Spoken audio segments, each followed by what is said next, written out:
Muito bem, meus irmãos. Que legal, né?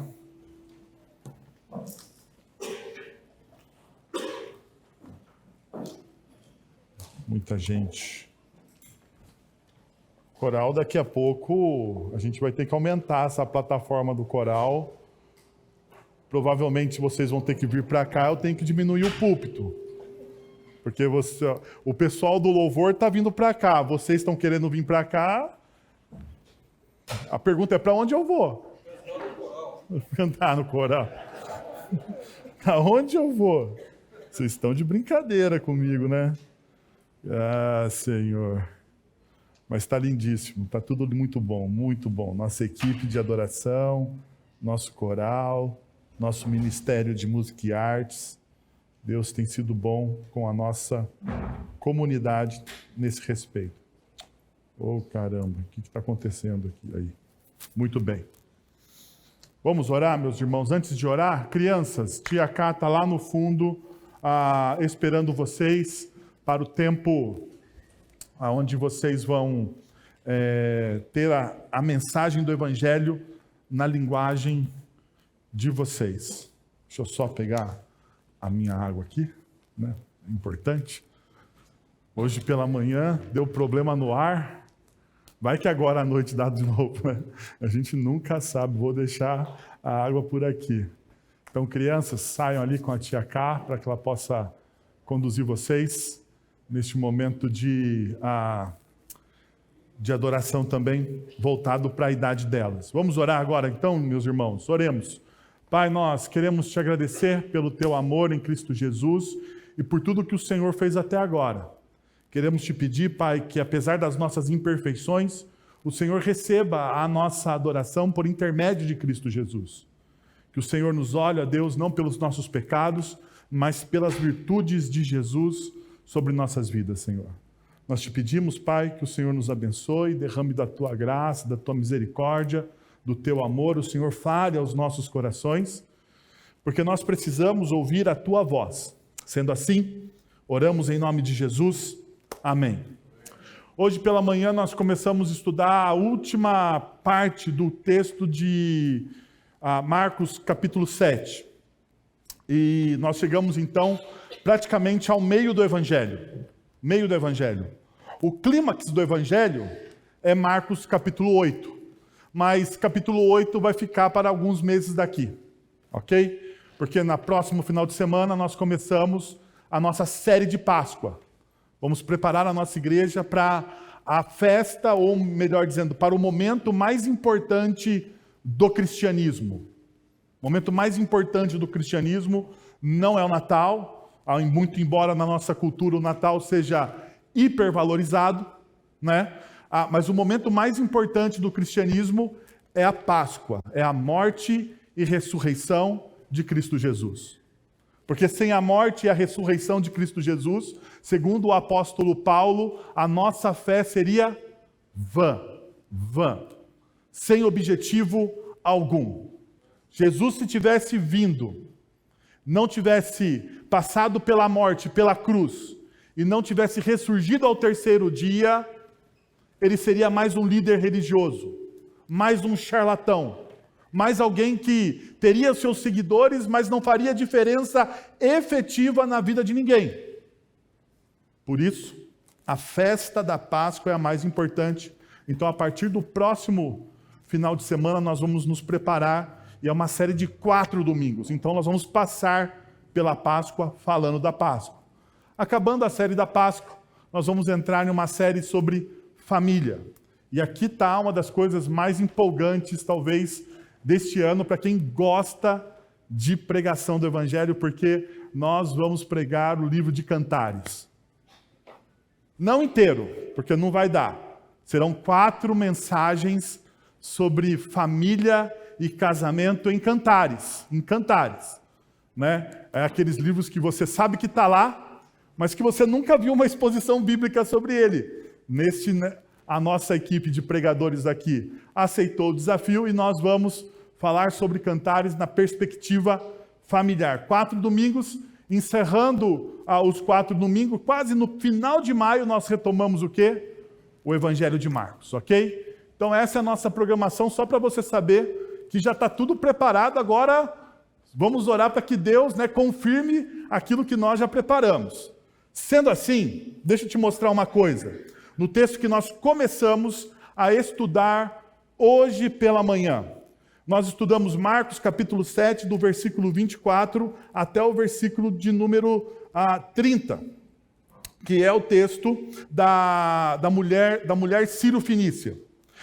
Esse texto ele é muito importante nas questões missiológicas da comunidade cristã, porque é o primeiro momento onde Jesus ele sai das fronteiras de Israel e vai a um outro país, a um outro momento, a uma outra nação, e lá ele manifesta a graça de Deus. Então eu gostaria de lembrar vocês que nós trabalhamos em 2 cenas. A primeira cena foi essa. Hoje pela manhã, quem estava aqui pela manhã, olhou essa cena. As migalhas, a parábola da mesa entre crianças e cachorrinhos. Então nós trabalhamos essa realidade, esse tema, essa primeira cena, na perspectiva deste texto. Perceba, leia comigo e acompanhe a partir do verso de número 24. Saiu Jesus daquele lugar e foi para os arredores de Tiro e de Sidom, entrou em uma casa e não queria que ninguém o soubesse. Contudo, não conseguiu manter o segredo da sua presença. De fato, logo que ouviu falar dele, certa mulher, cuja filha estava com um espírito imundo, veio e lançou-se aos seus pés. A mulher era grega, sírio-fenícia de origem, e rogava a Jesus que expulsasse de sua filha o demônio. Ele lhe disse: deixe que primeiro os filhos comam até se fartar, pois não é correto tirar o pão dos filhos e lançá-los aos cachorrinhos. Ela respondeu: sim, Senhor, mas até os cachorrinhos debaixo da mesa comem das migalhas das crianças. Então, ele lhe disse: por causa dessa resposta, você pode ir, o demônio já saiu de sua filha. Ela foi para casa e encontrou sua filha deitada na cama, e o demônio já havia a deixado. Diante dessa realidade, nós vimos alguns pontos. Primeiro, como você pode estender a graça aos outros além dos limites esperados. Uma das coisas que nós vimos é que Jesus ele estende a graça do Evangelho além dos limites esperados. Porque muitas vezes nós entendemos graça com limites, mas através do Evangelho de Cristo Jesus, a graça não tem limites. Não tem limites. Nós entendemos na nossa cultura amor com limites. Porque se nós olharmos, graça é mais do que amor, mas nós podemos talvez adjetivar, ou melhor, dizer que um desdobramento da graça é o amor. É o amor. Sendo assim, se a graça de Deus não tem limites, o amor que nós devemos ter pelo nosso próximo também não deveriam ter limites. Nós deveríamos expandir. E qual era o nosso desafio hoje pela manhã? Você precisa, assim como Jesus, ele expande os limites da graça, você também precisa fazer isso. Pratique isso demonstrando compaixão, perdão e generosidade, mesmo em situações desafiadoras. Desafiadoras. E por que desafiadoras? O texto que nós lemos hoje pela manhã é muito claro sobre isso. Jesus vai a Tiro e Sidom. Cidades pagãs. Cidades que um bom judeu não iria. Mas ele adentra nessa cidade e expande a graça. Jesus vai àqueles que ninguém vai. Jesus abraça aqueles que ninguém abraça. E aqui é a graça sem limites. Nós somos desafiados como igreja a ter a mesma postura do nosso mestre. Porque é isso que significa você ter um mestre. É você segui-lo. Ou seja, se o seu mestre faz isso, você também deveria fazê-lo. Você também deveria fazê-lo. Se Jesus expande a graça e ama sem medidas, você deveria fazer o mesmo. Um outro desafio que nós olhamos para essa manhã, o qual o texto nos desafiou, é o seguinte: Lembre-se de que Jesus permanece cuidadosamente atento e fiel à aliança que estabelece. Lembre-se que Jesus permanece fiel e cuidadosamente atento à aliança que Ele estabelece com a gente. E isso aqui é fantástico. Apesar da nossa infidelidade, apesar de nós, Jesus continua sendo fiel. Apesar dos meus pecados, Jesus continua me amando. Jesus continua me abraçando através do Santo Espírito. Jesus, ele vai trabalhando na nossa vida apesar de nós. Apesar de nós. Sendo assim,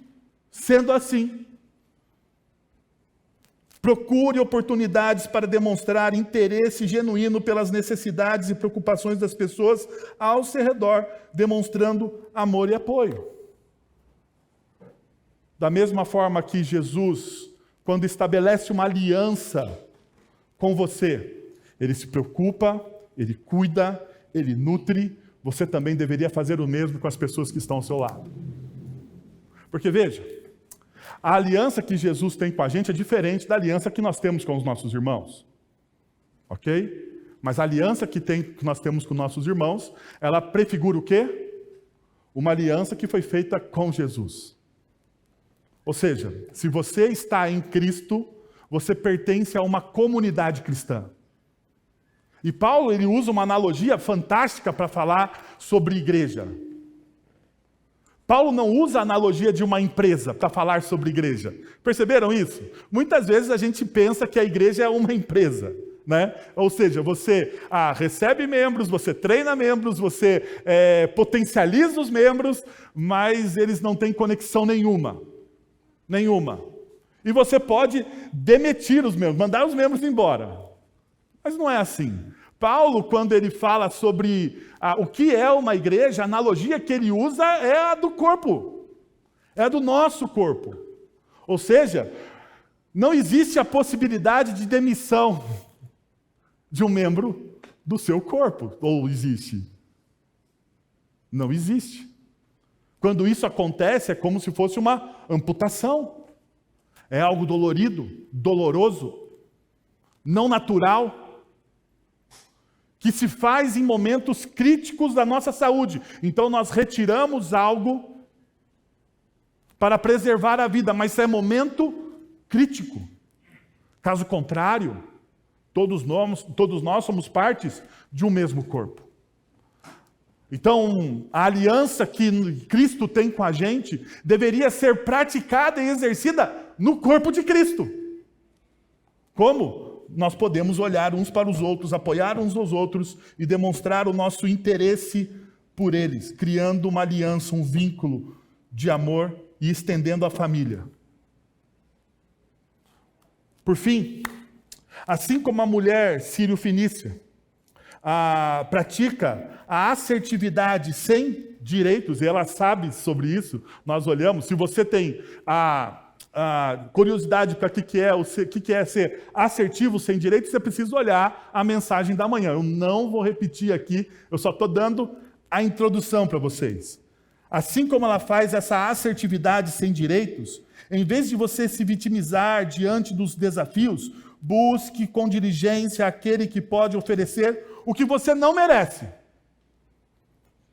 O que você não merece. E uma das coisas que talvez na nossa cultura seja muito difícil de se entender é que a nossa cultura prega que nós merecemos todas as coisas. Nós merecemos todas as coisas. Nós merecemos a felicidade. Nós merecemos. Um filme do Will Smith, há um tempo atrás, ficou muito famoso, Em Busca da Felicidade. E eu não sei se você lembra muito desse filme. Foi até reproduzido em vários sermões. No entanto, existe um problema crônico nesse filme. Crônico. Se você olha, o personagem do Will Smith, ele está em busca da felicidade e ele encontra a felicidade quando ele conquista o quê? Independência financeira.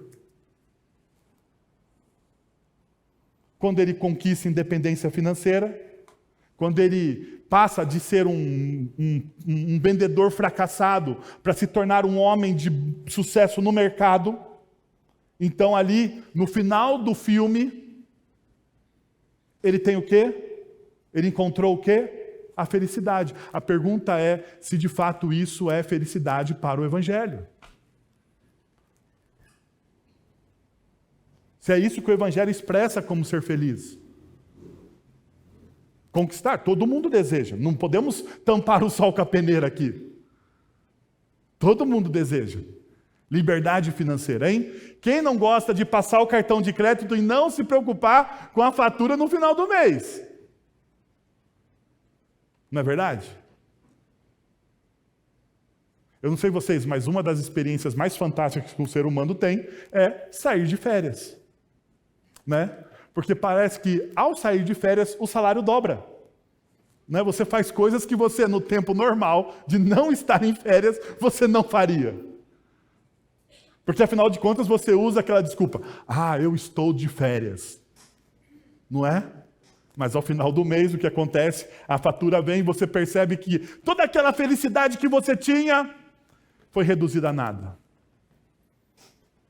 Jesus então nos oferece uma felicidade que não pode ser reduzida, mas ela é aumentada dia após dia através da presença dele nas nossas vidas.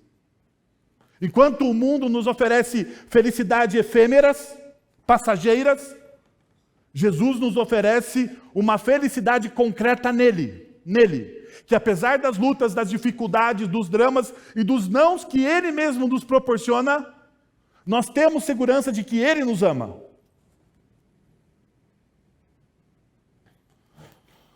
Nós olhamos isso pela manhã. Agora, nós vamos olhar a segunda cena. Efatá, um pedido, um suspiro, uma libertação. Esse é o resumo do texto. Existe um pedido, um suspiro e uma libertação. Abra a sua Bíblia a partir do verso de número 31 do Evangelho de Marcos, capítulo 7. Diz o seguinte o texto: A seguir, Jesus saiu dos arredores de Tiro e atravessou Sidom até o mar da Galileia e a região de Decápolis.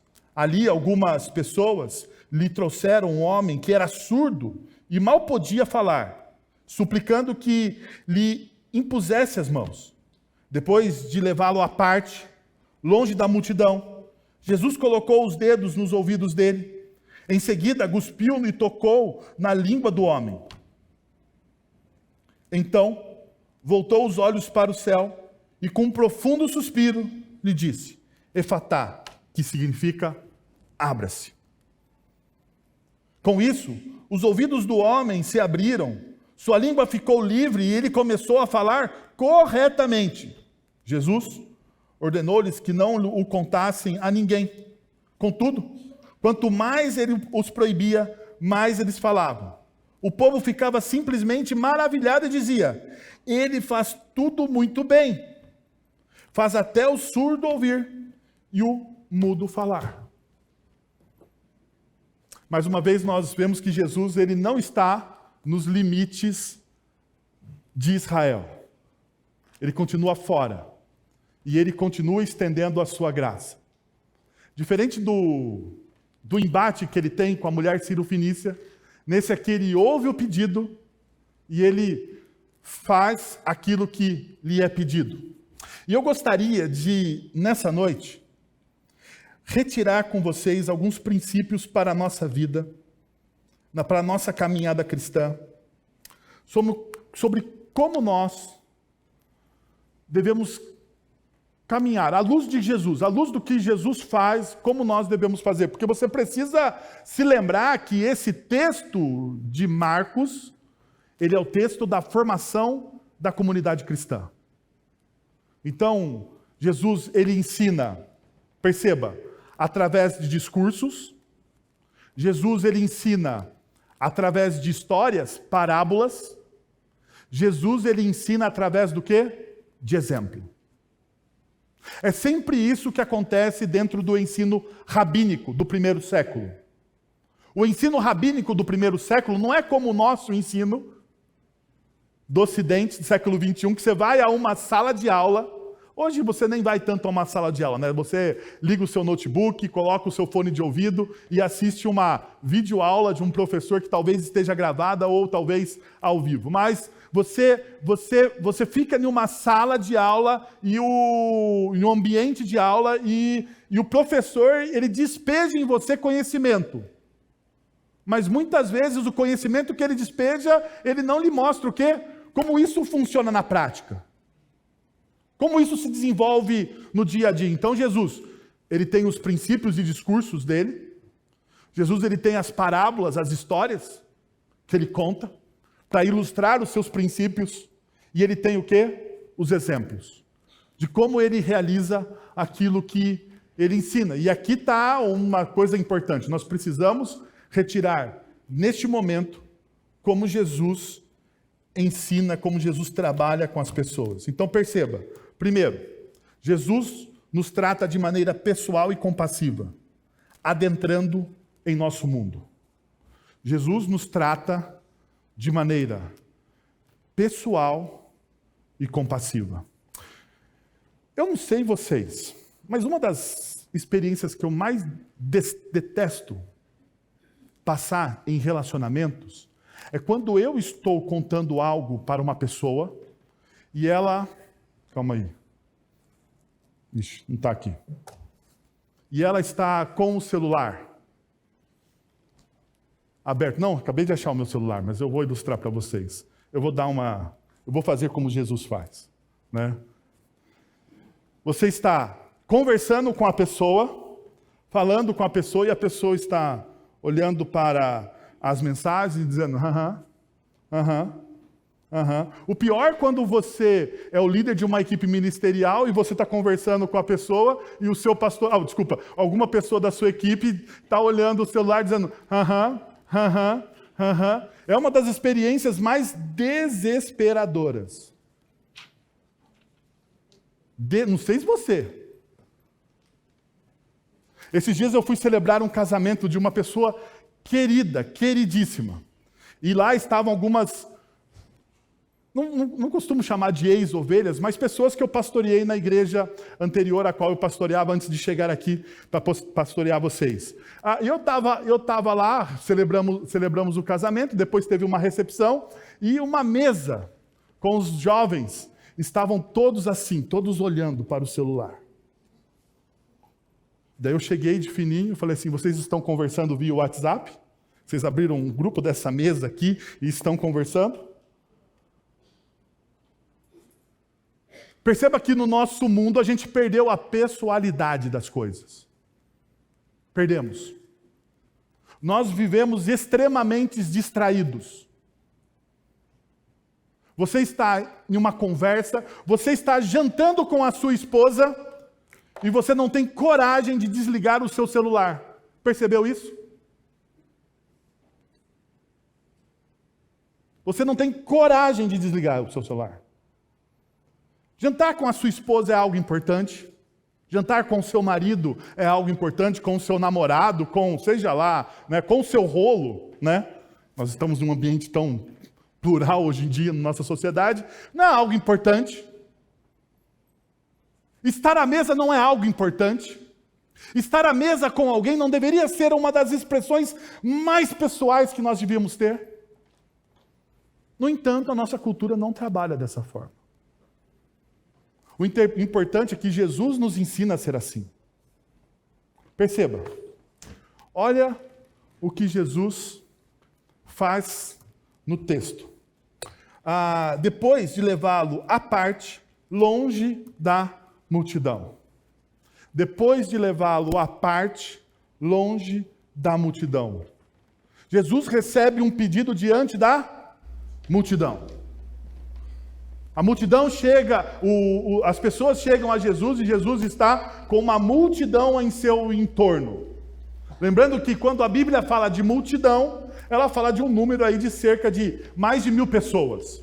Alguns estudiosos sempre vão tratar multidões com 5.000 pessoas.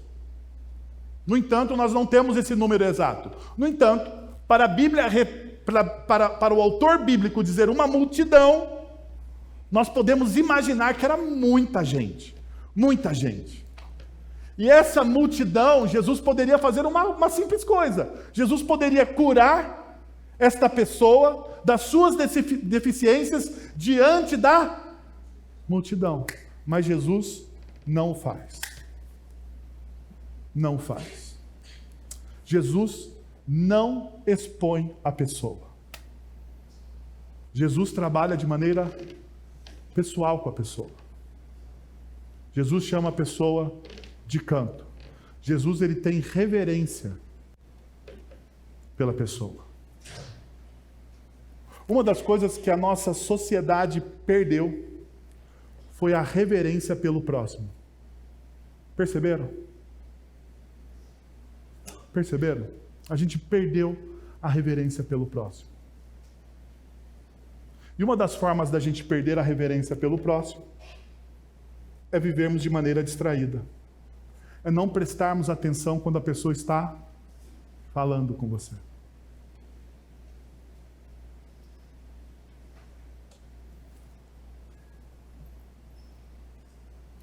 Quantas brigas dentro de um relacionamento acontecem quando a pessoa que está falando diz assim: você está me escutando? E daí você que está distraído, você diz: eu estou sim. E daí a pessoa ousadamente diz: então me diz a última frase que eu disse. E você tenta dar um somebody love. Você diz, né? O quê? E você não, mas você não diz qual é a frase. Você foge disso. Isso revela a sua falta de reverência para a pessoa com quem você está conversando. A falta de pessoalidade. Agora perceba, Jesus reverencia essa pessoa. Jesus poderia ter curado ele diante da multidão. Agora, veja, é um ponto. Jesus não deseja transformar nossa vida em um espetáculo público para entreter as multidões. Não é isso que Jesus faz. No entanto, mas na nossa cultura hoje, nós transformamos a nossa vida em espetáculos públicos. Espetáculos públicos para as multidões nas redes sociais. Não há limites. E eu estou cada vez mais chocado com a falta de limites que as pessoas têm nas redes sociais. Com a falta de reverência que as pessoas têm pela intimidade delas. Tem um texto que quando Isaac vai conhecer Rebeca, no livro do Gênesis, diz o texto que quando Rebeca viu Isaac vindo de longe, ela fez o quê? O que ela fez? Ela cobriu o rosto. Você sabe por que ela cobriu o rosto? Você sabe por quê? Ela simplesmente cobre o rosto? Porque a pessoa que está chegando é uma estranha ainda. E o estranho precisa ter o quê com você? Reverência. Ele não pode ter intimidade. Ele não pode ter intimidade. Ele precisa ter o quê? Reverência. Reverência por quem você é. Reverência pela sua história. Reverência. Mas hoje nós não conseguimos fazer isso. Nós não conseguimos. Nós perdemos.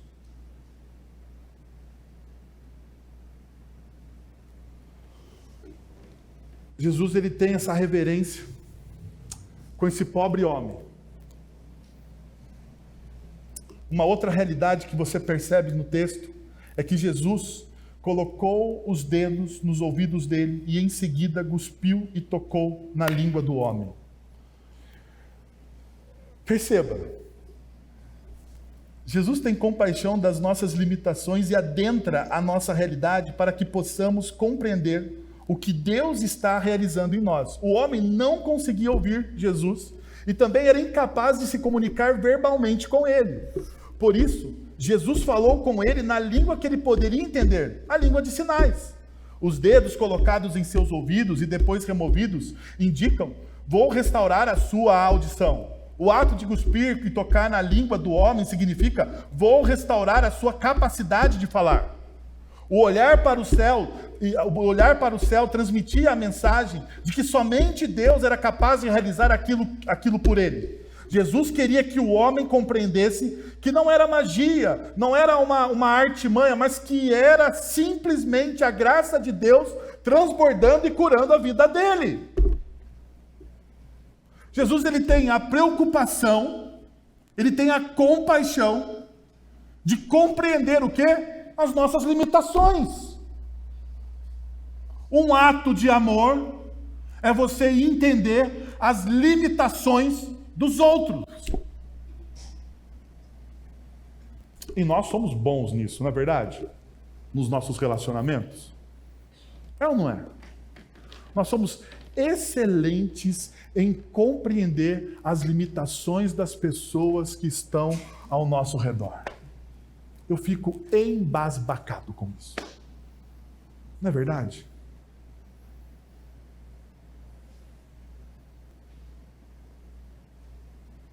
Não é verdade? Vocês não são pessoas que abrem mão de moldar as pessoas à sua volta, à sua imagem e semelhança?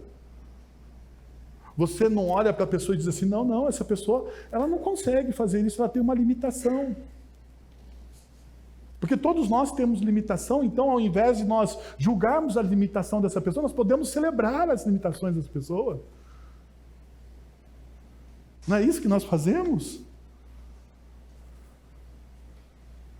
Jesus, ele não precisava fazer o que ele fez. Porque em muitas outras curas, Jesus simplesmente faz o quê? Fala. Uma simples palavra de Jesus, curaria o homem. Mas Jesus, ele entra na vida dessa pessoa. Ele entende a realidade nessa pessoa. Ele compreende e ele faz isso para quê? Para mostrar o que Deus está fazendo na vida dele. E isso é graça. E isso é graça. Ainda, veja só o que o texto diz. Voltou os olhos para o céu e com um profundo suspiro disse, Efatá, que significa, abra-se. Ao olhar para o céu, Jesus primeiro suspirou. Creio que isso expressa o amor e a compaixão de nosso Senhor por esse homem. Assim como sua tristeza profunda pela queda da humanidade. Aqui está o que Jesus faz. Jesus, ele suspira diante da dor que o pecado provoca nas pessoas. Eu sei, muitas vezes nós não denominamos o nosso sofrimento, as nossas mazelas, como fruto do pecado, porque nós temos uma visão errada, teológica do pecado. Nós achamos que o pecado são simplesmente atos da gente pisar fora da linha que Deus estabeleceu. E linha que Deus estabeleceu, a gente acha que são os 10 mandamentos. Né? Tipo assim, dos 10 mandamentos, se eu não pisar fora dos 10 mandamentos, você pensa erroneamente, não estou em pecado. Mas deixa eu te falar uma coisa. Quando Jesus suspira aí, ele suspira pelo sistema ao qual nós estamos inseridos, que é o sistema pecaminoso. E esse sistema pecaminoso traz sobre nós todo e qualquer tipo de sofrimento. Todo. Físico, emocional. Foi essa desconexão com Deus trouxe o pecado sobre nossas vidas. E esse pecado, ele rompeu, ele quebrou, ele estilhaçou. Muitas vezes a gente usa na nossa linguagem teológica que o pecado quebrou a humanidade. Mas é pequeno pelo que o pecado fez. O pecado, na verdade, não quebrou, ele estilhaçou a humanidade. Uma das coisas que eu sou expert de fazer em casa é quebrar as taças de cristal que a minha esposa ganhou no enxoval dela de casamento. Não sei se você faz isso, com tanta destreza quanto eu faço. Mas se você não faz, eu posso te dar um curso de como fazê-lo. No entanto, quando você quebra um dos cristais, o cristal, ele faz o quê? Ele estilhaça. Deixa eu te perguntar uma coisa. Dá para você pegar Super Bonder, Araldite e colar o cristal? Tem como você fazer isso? Não tem. Sabe por quê? Porque quando o cristal estilhaça, ele estilhaça em pequenos fragmentos, que são impossíveis de serem reconectados. Impossíveis. Eles precisariam passar pelo processo do vidro novamente para ele voltar. Ele precisa ser reciclado. Mas aquele cristal que existia, ele não vai mais existir. Isso foi o que o pecado fez com a nossa realidade. Deus nos criou de maneira perfeita, sem nenhuma trinca, sem nenhum risco, sem nada. Mas o pecado, ele nos estilhaçou em várias áreas. Nos machucou em várias áreas. E a nossa desconexão com Deus nos faz sofrer. Por isso, então, que Jesus suspira. Jesus suspira por compaixão e perceber o quanto o pecado atormenta e oprime a realidade da criação que ele fez.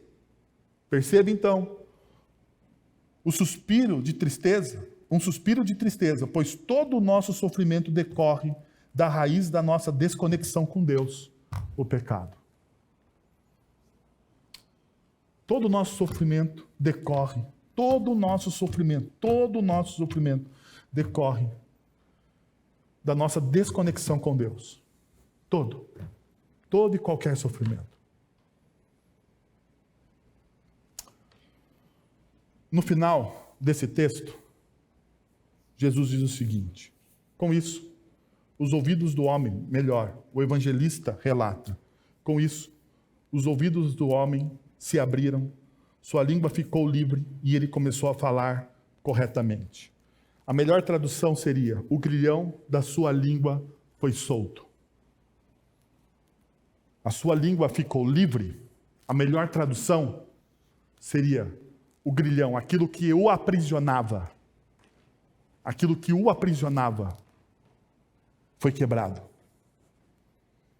Essa é a obra que Jesus faz nas nossas vidas. Jesus, ele vem para destruir, ou melhor, para redimir, para nos libertar do jugo do pecado. Daquilo que nós não conseguimos fazer. Este homem, a medicina daquela época, não conseguia trazer cura efetiva para essa pessoa. Não conseguiria transformar a vida dessa pessoa. Ele estava preso à realidade dele. Talvez você não esteja preso como esse homem estava, mas a sua prisão pode ser outra. A sua prisão pode ser uma prisão emocional. A sua prisão pode ser o medo, a ansiedade. A sua prisão pode ser a frustração. A sua prisão pode ser a falta de perdão. A falta de perdão. Você não consegue perdoar, então a sua prisão se tornou essa falta de perdão. Eu quero dizer para você que Jesus está aqui para libertar você. Que o Evangelho de Cristo está aqui para redimir você. Para quebrar esse grilhão que você não consegue fazê-lo sozinho.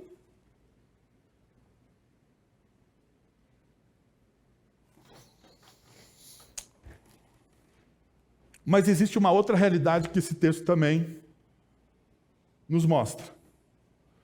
Jesus, como Deus encarnado, restaura todas as coisas que o pecado quebrou.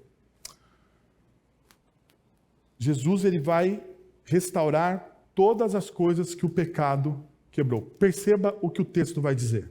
Jesus ordenou-lhe que não contasse a ninguém. Contudo, quanto mais ele os proibia, mais eles falavam. O povo ficava simplesmente maravilhado e dizia: ele fez tudo muito bem, faz até os surdos ouvir e falar. Perceba essa realidade. Marcos, e aqui está um dos textos mais teológicos de Marcos. Marcos, em uma única frase, faz alusão ao fato de que Jesus é o Deus de Gênesis capítulo 1 e 2 e o cumprimento de Isaías 35. A conclusão de Marcos carrega um profundo significado teológico. O verso, ele fez tudo muito bem, ou tudo bom, ecoa a criação e a obra de Deus em Gênesis capítulo 1 e capítulo 2. O trecho, ele faz até os surdos ouvirem e os incapazes de falar falarem, lembra Isaías que profetizou que quando o Messias viesse, os olhos dos cegos se abririam, os ouvidos dos surdos se destampariam, então o coxo saltaria como o cervo e a língua do mudo cantaria de alegria, porque as águas jorrariam do deserto e os riachos do ermo. Isaías capítulo 35, versos de 5 a 6. A referência de Isaías 35 é de grande importância para a apresentação de Jesus no Evangelho de Marcos. Não apenas porque ele restaura e fala e anuncia a chegada do dia do Senhor, mas também porque as terras do Líbano experimentaram a alegria de Deus. As regiões de Tiro e de Sodom são exatamente o Líbano de Isaías 35. A cura de Jesus em Decápolis torna-se o início do cumprimento de Isaías 35:10, onde o Líbano se juntará aos resgates do Senhor, entrará em Sião com cânticos. A salvação alcança assim o mundo gentil em Jesus, que é o redentor escatológico de Sião. Ou seja, meus irmãos, nós estamos diante do reino de Deus. O que Jesus está demonstrando aqui é que o reino de Deus chegou e essa realidade narrativa redentora está ao nosso alcance. Perceba, criação, o que Deus faz é tudo bom. Queda, um homem surdo por causa do pecado, surdo e mudo por causa do pecado. Redenção, o milagre e a cura, restauração, o reino de Deus chegou. O reino de Deus chegou. É um texto de grande expectativa. Ao vermos esse texto, o nosso coração deveria saltar de alegria, saltar de alegria. Porque aquilo que era impossível diante do reino de Deus se torna possível. O reino de Deus traz as impossibilidades, faz das impossibilidades possíveis. Possíveis. Mas muitas vezes nós olhamos para esse texto de maneira displicente. Displicente. Nós achamos que é mais uma cura, mas na verdade não é. É o anúncio de que Jesus, de fato, é o Deus encarnado. É o Rei que reina. É aquele que traz redenção. É o Deus presente. Eu não sei se a gente fala tanto disso, que hoje pela manhã eu falava desse conceito de que quanto mais nós falamos de algo, mais esse algo perde seu valor.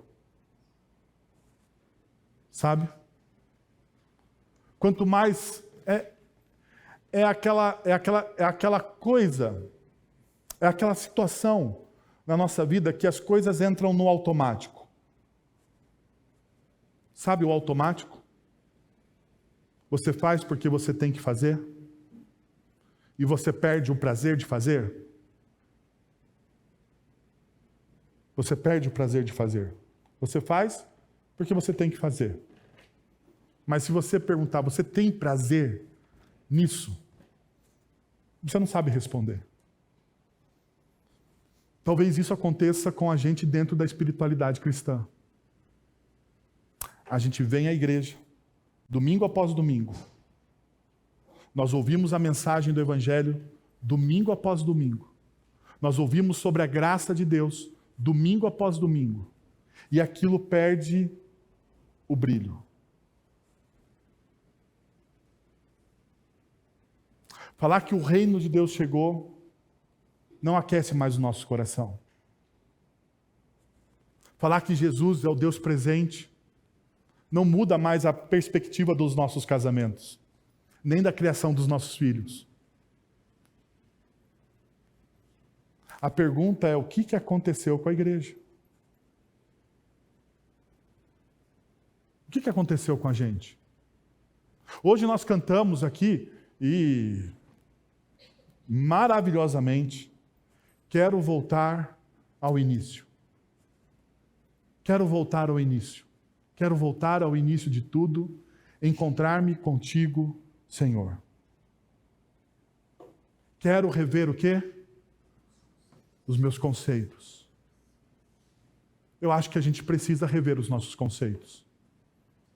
Como comunidade de fé. Eu quero rever os meus caminhos. Porque talvez os caminhos que eu tomei não são os caminhos que Deus queria que eu tomasse. Deus simplesmente permitiu, na sua graça e misericórdia, que eu tomasse os caminhos que Ele não tomaria. Só para eu ter a necessidade de voltar ao primeiro amor.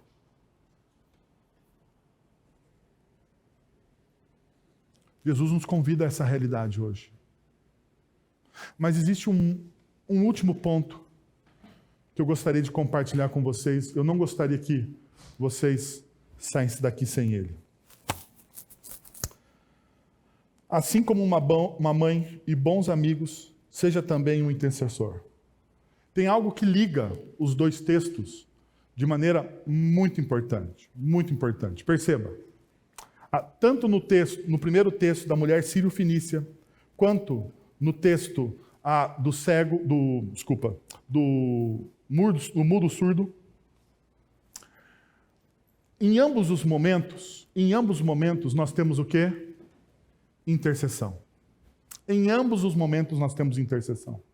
Perceba, a mulher, a mãe, cuja filha estava com um espírito imundo, veio e lançou-se aos seus pés.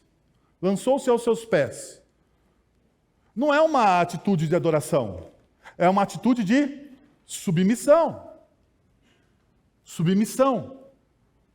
Ela se lançou aos pés de Jesus, talvez isso se torne adoração, mas em primeira instância, em primeiro momento, é uma atitude de submissão.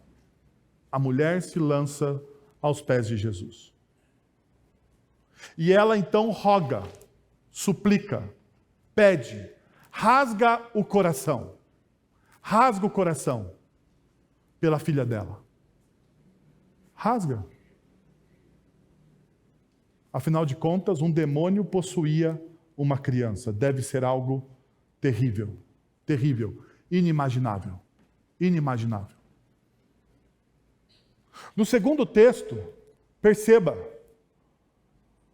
a multidão ou os amigos suplicam que Jesus impusesse as mãos. Alguns teólogos aqui discutem se os amigos do homem estavam pedindo uma bênção para Jesus sobre a vida daquele homem, sem esperar a cura, ou se era de fato um pedido de cura. Eu não vou entrar nessa seara, porque é conjectura, nós não sabemos. Não temos que saber. Mas o que nós sabemos é o que o texto diz. O texto diz que eles suplicavam. Eles estavam intercedendo. Na nossa cultura, gente, altamente egoísta, hedonista, nós perdemos a cultura de interceder uns pelos outros. Nós oramos por nós mesmos. Nós oramos pelo nosso sucesso.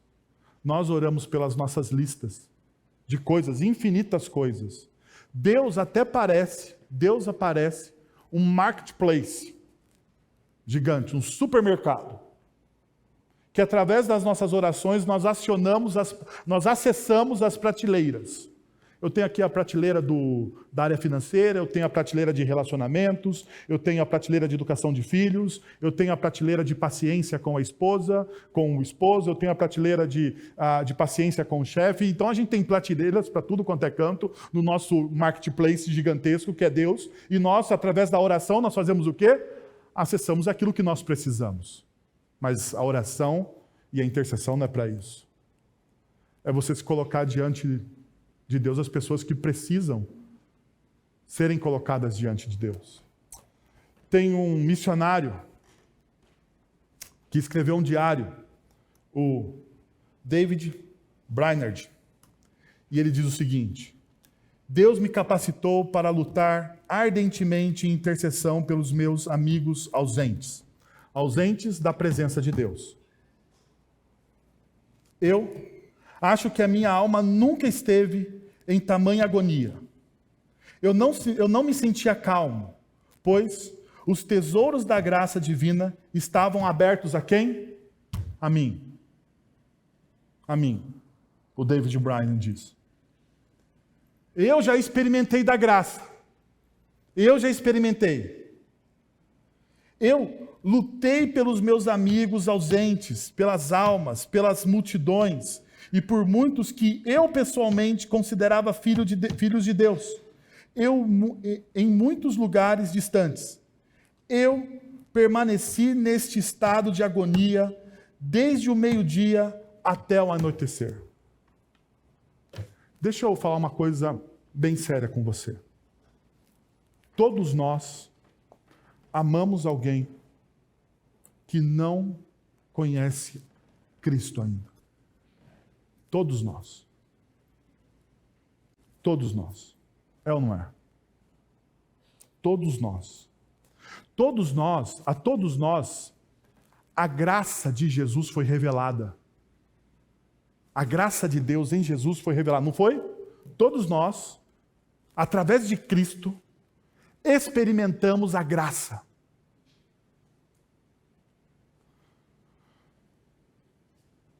E você diz que você ama algumas pessoas que não conhecem o Evangelho.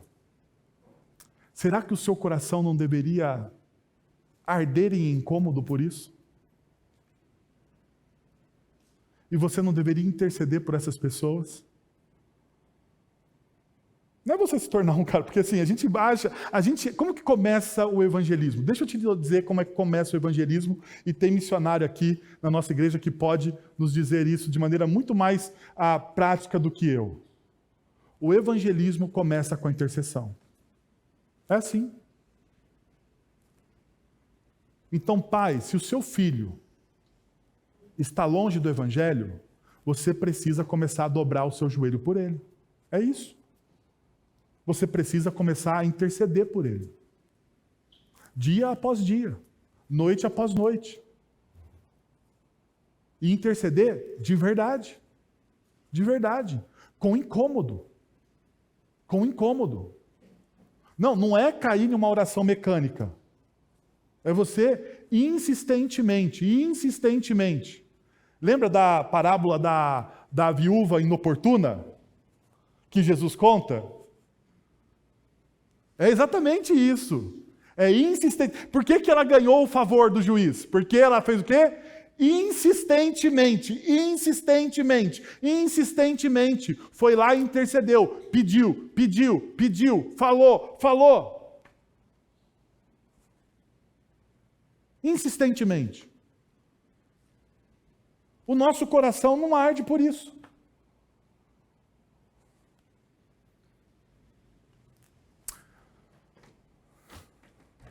C.S. Lewis, ele diz o seguinte: orar por alguém é dizer, eu te amo escondido. É amar sem ser visto, sem plateia ou aplausos. Orar é fortalecer o outro, é abraçá-lo invisivelmente. Está aqui o poder da oração. Você quer dizer que você quer amar alguém na prática? Antes de fazer qualquer coisa, você quer amar o seu próximo como a você mesmo? Antes de fazer qualquer loucura que você não vai cumprir. Você não vai cumprir. Se você colocar uma meta muito grande, você não vai cumprir. Então começa como Jesus nos ensina, orando por eles. Orando por eles. Orando. Intercedendo por eles. abraçando eles e dizendo a eles que você os ama, sem precisar dizer, sem precisar estar, sem precisar falar, enfrentar, simplesmente orando.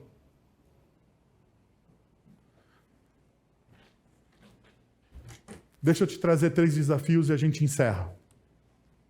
Primeiro, entenda que Jesus se relaciona conosco de maneira pessoal e compassiva, ao contrário de muitos líderes religiosos.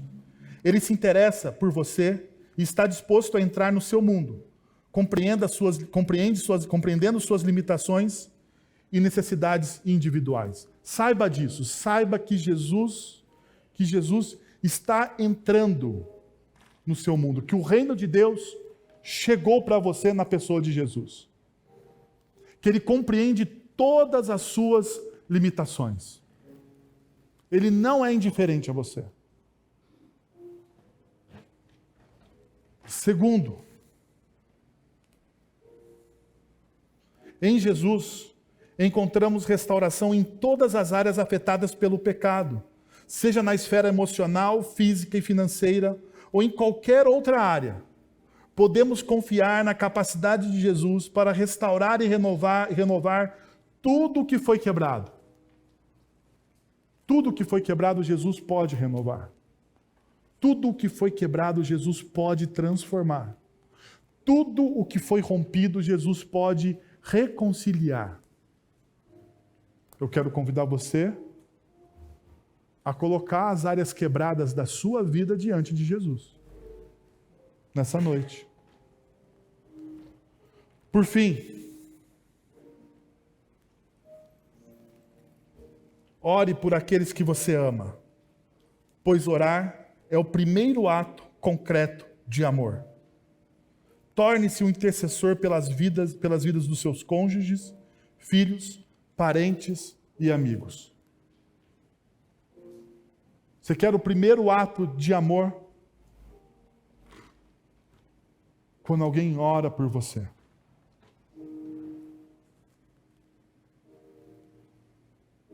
Quero convidar você a fechar os seus olhos, abaixar a sua cabeça. Pai, nós queremos te agradecer por tudo que o Senhor fez nas nossas vidas neste culto, Senhor. Nós adoramos o Teu nome, nós louvamos o Teu nome, nós engrandecemos o Teu nome e o Senhor se fez presente, Pai. O Senhor se fez presente nas leituras bíblicas, nos cânticos, nos hinos, na pregação. O Senhor, ó Deus, é o Deus presente em Jesus, através do Santo Espírito em nós. Louvado seja o Teu nome, Senhor. Agora, irmãos, que a graça de nosso Senhor e Salvador Jesus Cristo, o amor de nosso Deus e Pai, o conselho, o consolo, o poder e a ação do Santo Espírito de Deus estejam sobre vocês agora e pelos séculos dos séculos. Amém.